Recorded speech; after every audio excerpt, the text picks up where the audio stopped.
Oke, Assalamualaikum warahmatullahi wabarakatuh. Hari ini kita kuliah logika ya. Hari ini kuliah logika. Apa itu logika? Bagaimana kita menjalaninya ya? Apa saja sasaran dan kenapa kita harus belajar logika? Hari ini saya akan buat komentarnya ya. Seperti yang saya gunakan adalah Waksono ya. Judulnya logika cara berpikir sehat. Ini yang pertama, yang kedua adalah mandiri. Yang sekarang yang terbaru covernya warna hijau kalau nggak salah ya. Judulnya logika. Yang akan dicari sebagai referensi kita dalam belajar logika ini ya. Yang pertama, kalau memang kita mempelajari logika ini adalah kita untuk bisa memahami dan kita bisa mengambil sebuah kesimpulan dari sebuah statement. Nah, kesimpulan sebuah statement itu biasanya secara deduktif maupun induktif. Bagaimana itu nanti akan kita pelajari. Pengantar logika, oke? Nah, kita sebagai manusia ya, kita sudah mengetahui bahwa kita ini sebagai manusia menunjukkan ciri bahwa kita suka berpikir.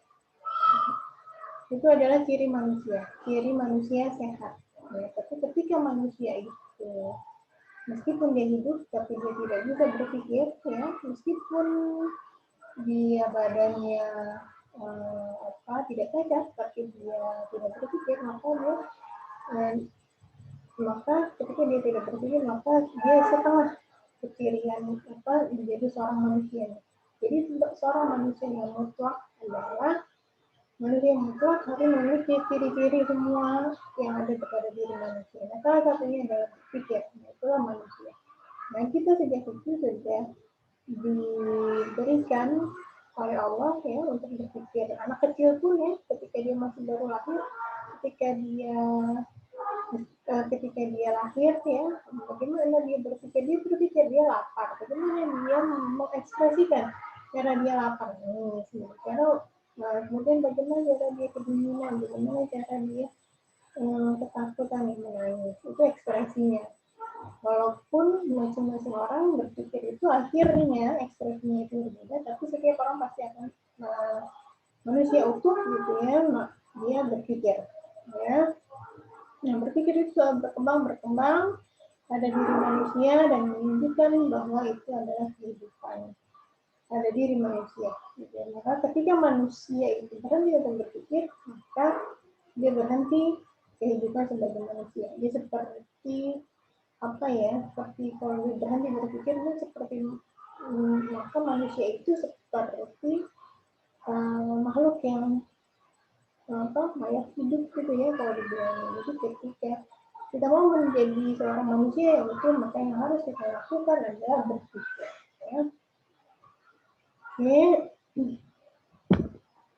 Nah, ini adalah tokoh-tokohnya ya, para ahlinya ya.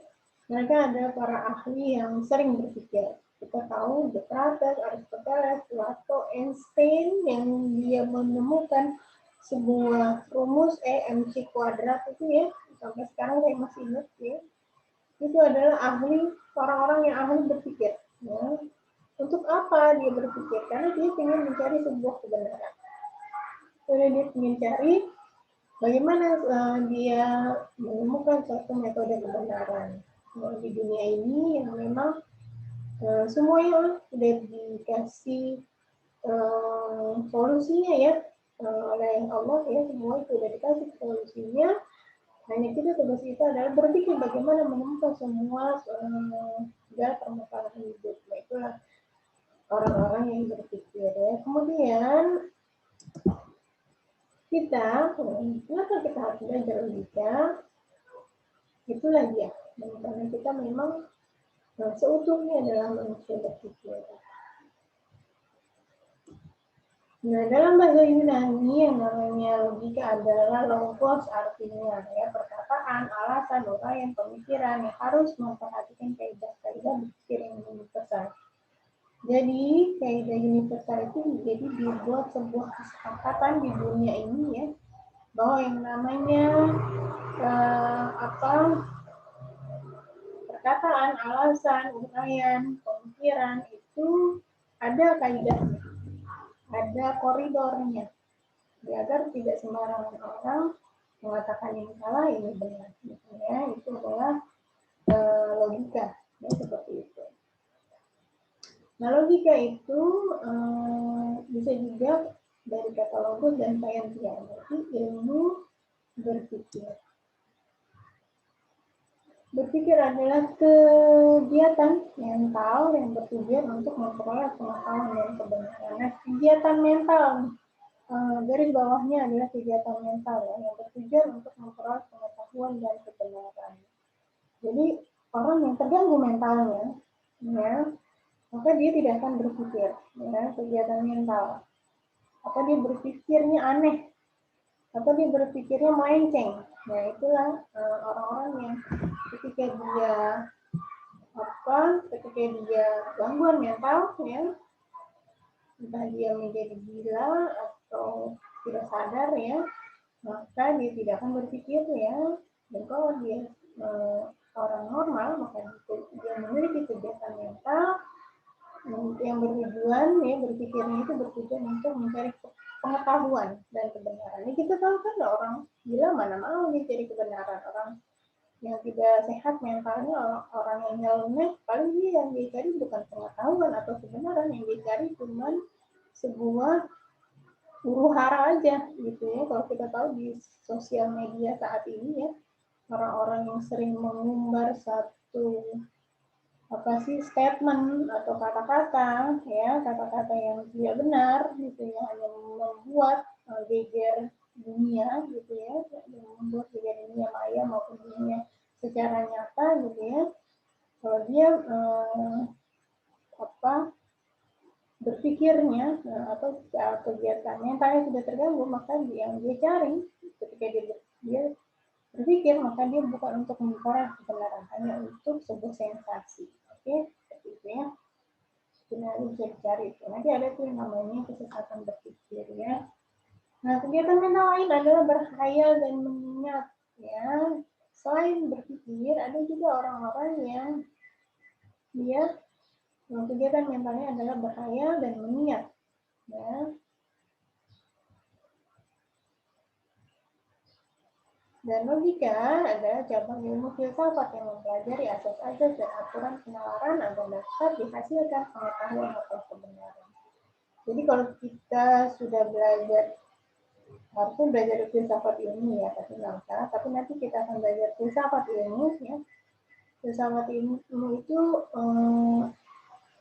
ilmu filsafat ya, ilmu filsafat itu dia juga ada sebuah ilmu untuk bagaimana cara berpikir. Gitu ya. Filsafat itu adalah berfilosofi. Bagaimana dia berfilosofi mengutarakan sebuah statement.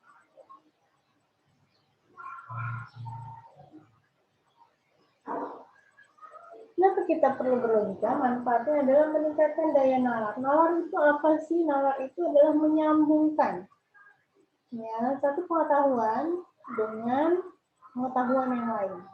Gitu ya. Kita tahu misalnya ketika kita flu ya, kita tahu nih diri kita sedang flu ya, hal yang mudah aja ya. Kita tahu kita sedang flu, kemudian kita berpikir ya, kenapa saya flu gitu ya. Kita bertanya, dia berpikir itu dia bertanya. Salah satunya adalah dia bertanya, kenapa kita flu? Nah, otak kita bekerja nih, kemudian bekerja. Oh ya, kemarin kronologis saya kenapa ya? Saya ketemu sama orang yang flu kah? Atau saya ketemu dengan orang-orang yang kurang sehat kan gitu ya, atau saya kurang minum vitamin, atau seperti apa? Oh, ternyata saya habis hujan-hujanan dan saat itu saya sedang kelelahan gitu ya. Saya sedang kelelahan, kemudian akhirnya saya sakit jatuh flu gitu. Itu adalah proses nalar, ya, proses nalar, proses berpikir, ya, menyambungkan satu informasi yang ada, ya, dengan informasi-informasi yang lain, informasi-informasi terdahulu. Seperti dokter juga, ya, ketika dia menanyakan kondisi pasiennya apa yang dirasakan gitu, ya, saya sakit perut, saya sakit perut di bagian bawah misalnya, sebelah kanan atau sebelah kiri gitu, ya, sebelah kiri. Nah, itu adalah misalnya itu adalah tempat ginjal. Dokter selalu memeriksa, oh di sini itu berarti tempatnya ginjal, ya. Oh, berarti ibu terkena, saudara terkena penyakit ada gangguan ginjal gitu, misalnya seperti itu adalah menalar, ya. Tapi ilmu dengan ilmu yang lain, ya, tidak akan bisa nyambung kalau kita tidak nalar, gitu, ya. Jadi orang-orang yang menalar adalah orang-orang yang selalu berlogika atau selalu berpikir. Ya.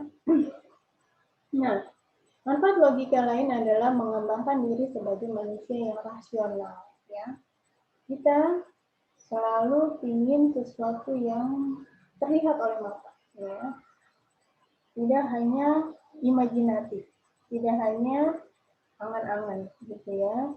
Tapi pun perlu dikembangkan sebagai manusia yang rasional.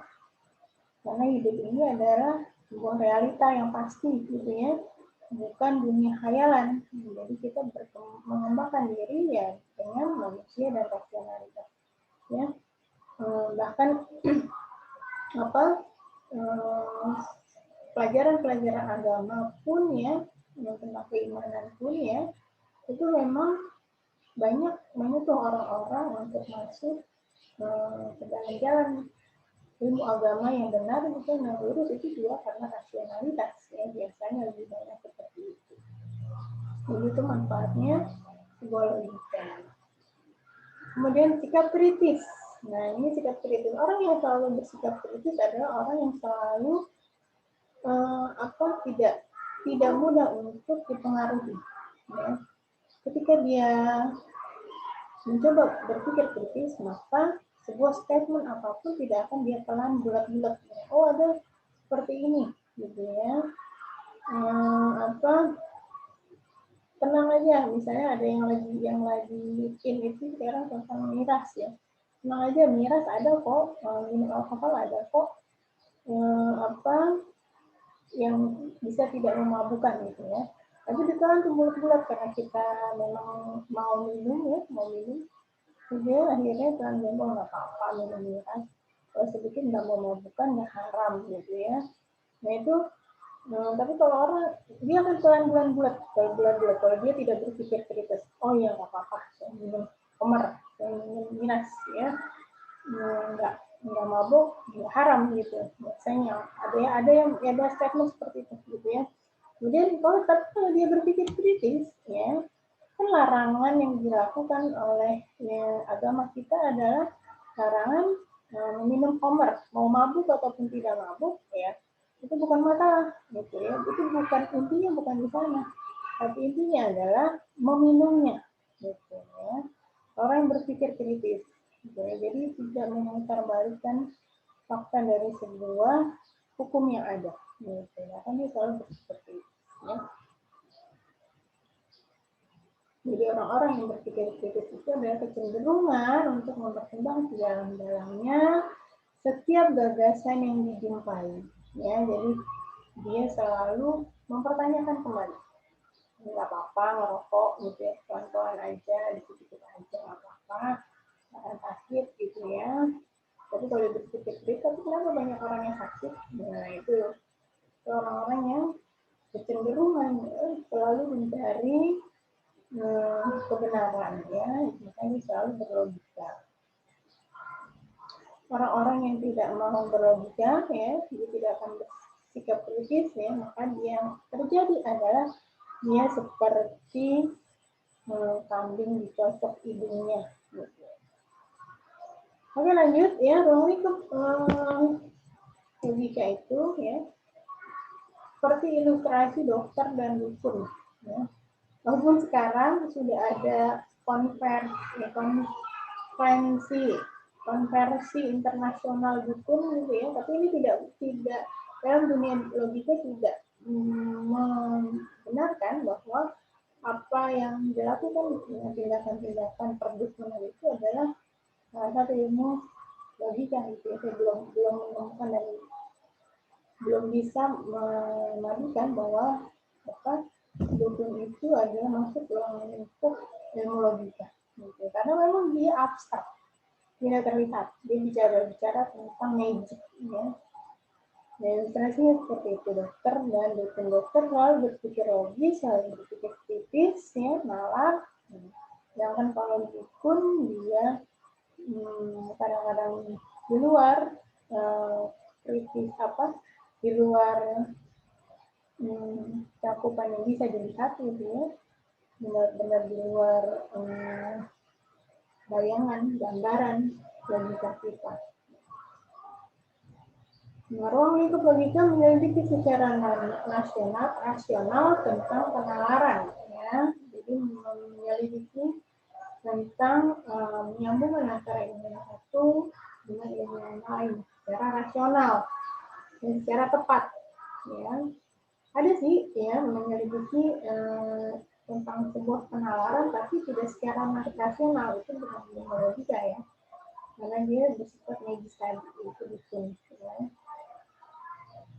Dan dalam ilmu logika tidak hanya menerapkan penalaran dalam penyelidikannya, tetapi penalaran itu sendiri menjadi objek penyelidikannya.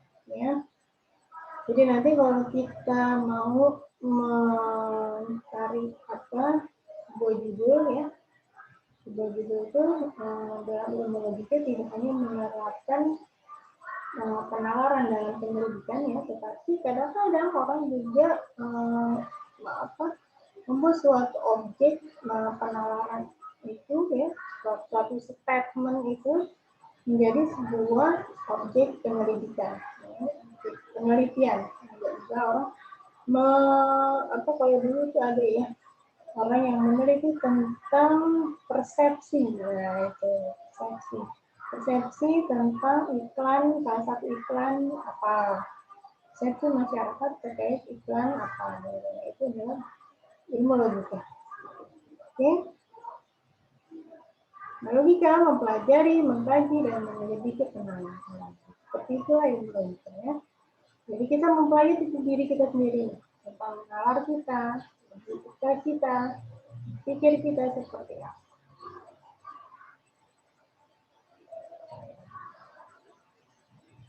Nah, logika apa sih hubungannya logika dengan bahasa? Bahasa adalah alat untuk berkomunikasi. Ya. Dan sebuah pemikiran perlu alatnya. Ya, kalau kita punya pemikiran, tapi kita tidak punya bahasa, kita tidak punya alat, yaitu salah satunya adalah bahasa, ya, untuk mengungkapkan, maka pikiran itu hanya di angan-angan, itu hayalan, gitu ya. Maka ketika kita mau punya pemikiran, maka harus dikomunikasikan, ya, dalam bentuk bahasa. Bahasa itu banyak ya, ada bahasa verbal, bahasa non-verbal, bahasa tubuh, bahasa gerakan-gerakan yang lain. Nah, kemudian hal-hal yang diungkapkan oleh manusia tidak semuanya berupa pikiran, tapi juga perasaan, emosi, serta harapan. Ya, nah ini hal-hal, jadi kita sikap mental kita kan tadi banyak ya, gitu ya. Dan hal-hal yang diungkapkan oleh manusia itu dalam bahasa itu saya bilang ada yang bahasa verbal, ada yang non-verbal. Verbal berarti diucapkan, ya, tapi ada juga yang berupa perasaan atau emosional, itu juga sebuah pengungkapan gitu ya. Nah, fungsi bahasa adalah fungsi ekspresi, ya. Jadi kita punya pemikiran, kita ekspresikan, kita ungkapkan, tidak suka, pro dan kontra kita. Kemudian fungsi komunikatif, ini menyampaikan, ya, ketika ada sesuatu yang salah, kita komunikasikan, ya, bahwa ini ada yang salah, ya, ini ada sebuah statement seperti ini, maka kita komunikasikan bahwa ini salah. Kemudian ada juga fungsi lainnya adalah fungsi deskriptif atau menggambarkan. Ya, kita punya pemikiran, kemudian kita mau menggambarkan pada orang lain juga, gitu ya, agar orang lain mengerti apa yang kita rasakan, apa yang kita pikirkan, gitu ya. Itulah fungsinya bahasa sebagai fungsi deskriptif dan fungsi argumentatif atau fungsi untuk menyanggah, gitu ya, memberikan sebuah statement, argumen apa yang memang menurut kita benar sesuai dengan prinsip kita. Ya.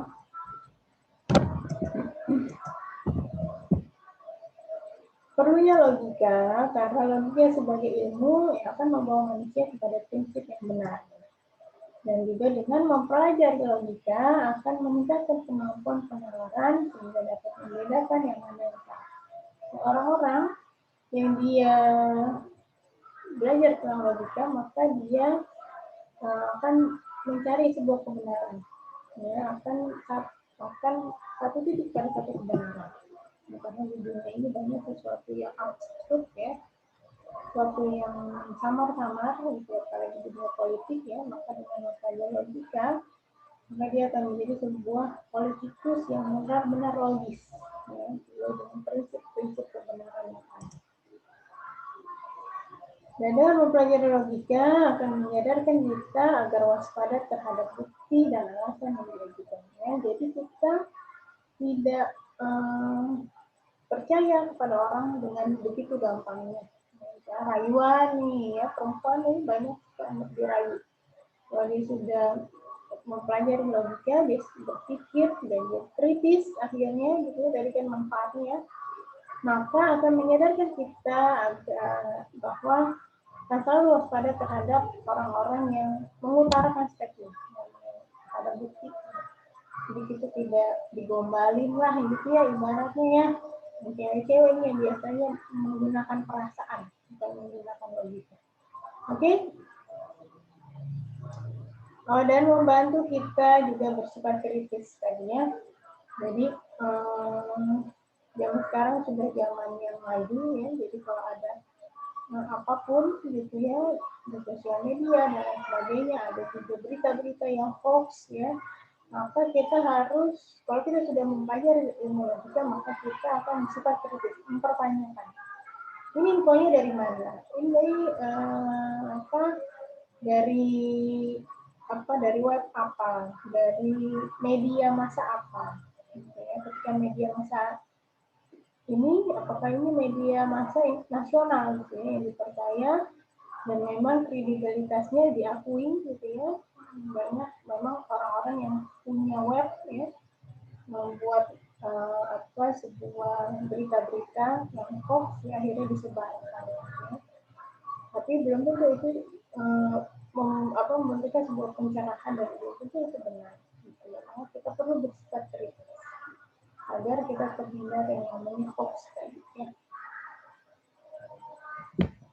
Selanjutnya, perlunya logika adalah mampu memahami arti atau perbendaharaan kata dari setiap tulisan dan ucapan, ya. Jadi bahasa tadi, ya, komunikasi baik tertulis, tidak tertulis, verbal, non verbal, gitu ya, itu adalah bisa kita pahami ketika harus kita pahami dan harus kita mampu memahami, gitu ya. Artinya ketika orang men-share apa-apa yang ada, gitu ya, sekarang dunia digital online, ya, tidak hanya dengan ucapan, ya, juga dengan tulisan. Orang gampang buat player meme itu membuat seseorang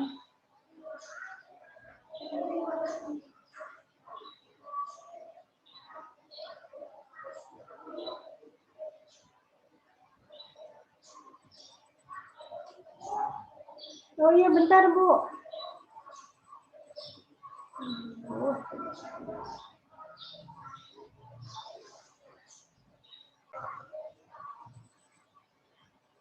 Nah, oke, duduk ya.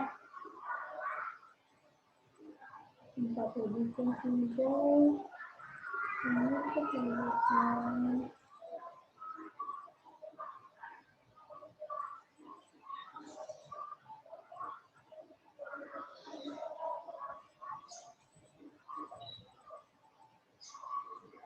Nah, logika juga menyadarkan kita ya bahwa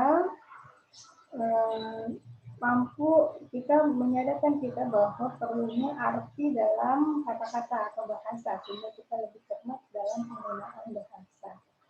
Jadi logika menyadarkan kita akan perwujudan arti dalam kata-kata ya. Jadi orang-orang yang suka menggombal-gombal balik lagi pada gombal ya. Jadi gombal itu biasanya dia nggak logis ya, karena dia selalu merayu, namanya orang merayu, jadi ya suka-suka aja gitu ya. Apa yang dia inginkan tidak secara logis, buktikan bahwa kamu tidak suka gitu ya, dan sebagainya, atau rayuan-rayuan mau lainnya yang membawa kita pada ketidakbenaran misalnya. Nah itu memang kalau kita tidak mempunyai logika, kalau kita tidak berpikir secara logis ya, maka itu tidak menyadarkan kita bahwa bahasa-bahasa yang kadang digunakan adalah bahasa-bahasa rayuan atau bahasa-bahasa provokatif yang dia sebenarnya jauh dari keinginan untuk memperoleh sebuah kebenaran atau menciptakan sebuah kebenaran. Ya. Dan kemudian juga perlunya logika adalah dalam lebih mudah dalam membuat metode pokok atau prosedur ilmiah. Nah ini biasanya nanti kalau kita mau skripsi atau mau penelitian, tidak harus skripsi atau karya ilmiah gitu ya. Jadi kalau kita sudah belajar logika, maka kita hal pertama ya yang harus kita ketahui gitu ya terkait apa metode pokok gitu ya, metode pokok prosedur ini, maka kita harus berpikir dulu. Saya mau meneliti tentang iklan misalnya tadi ya. Saya mau meneliti tentang pemuda di Indonesia. Ya. Meneliti tentang pemuda di Indonesia. Nah, metode yang pertama adalah kita berpikir. Berpikirnya apa? Itu kan ilmu logika ya, berpikir. Berpikirnya apa? Ada masalah apa di pemuda di Tangerang ini? Gitu. Jadi berpikir ada masalah apa? Saya mau penelitian tentang pemuda. Nah, ada masalah apa? Gitu. Itu yang ditanya dulu. Kalau nggak ada masalah, makanya diteliti. Atau kita cari-cari masalahnya, gitu ya. Apa yang ada? Itu adalah prosedur ilmiah pertama ketika kita mau melakukan sebuah penelitian atau karya tulis. Ya. Oke. Ini tugas ya, nanti saya akan share ya di grup.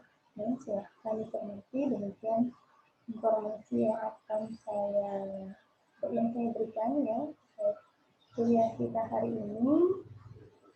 Terima kasih atas partisipasinya. Mohon maaf bila ada kekurangan. Jika ada yang pertanyaan silahkan gitu ya. Yang ada yang pertanyaan silahkan bertanya. Maka disuruh WhatsApp atau langsung di chat di bawah. Oke, terima kasih. Wassalamualaikum warahmatullahi wabarakatuh.